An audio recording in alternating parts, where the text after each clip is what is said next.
ত্রয়োদশ জাতীয় সংসদ নির্বাচন সামনে রেখে বগুড়ায় সরব হয়ে উঠেছে প্রধান রাজনৈতিক দলগুলো। জেলার ৭টি আসনে বিএনপি, জামায়াতে ইসলামী সহ বিভিন্ন দলের নেতারা আগেভাগেই মাঠে নেমেছেন। দুপচাঁচিয়া ও আদমদীঘি উপজেলা নিয়ে গঠিত বগুড়া ৩ আসন। এই আসন বরাবরই বিএনপির দুর্গ হিসেবে খ্যাত। তবে এবার ভোটের মাঠে তীব্র লড়াইয়ের আভাস দিচ্ছে জামায়াত সহ বিভিন্ন দলের একাধিক প্রার্থী।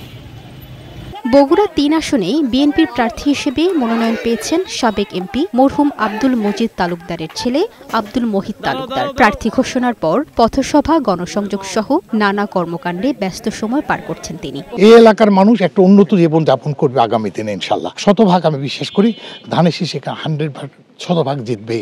এখানে সে পরাজিত হওয়ার কোনো সুযোগ নাই।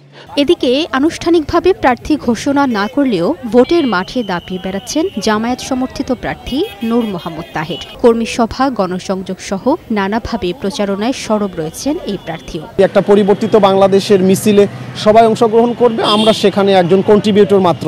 আশা করছি বাংলাদেশে একটা ব্রিলিয়ান্ট কিছুর সামনে মুখোমুখি হবে।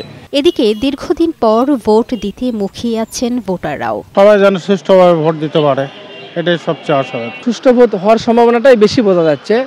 সবার মনে মনে একটা আশা আকাঙ্ক্ষা যে আমি নিজে ভোট দেব। ন্যায় বিচার প্রত্যেকটা ক্ষেত্রে যেন প্রতিষ্ঠিত হয়, এরকম একটা গ্রহণযোগ্য নির্বাচন আমরা যাচ্ছি।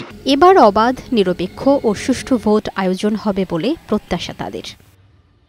লামিয়া আক্তার, বৈশাখী সংবাদ।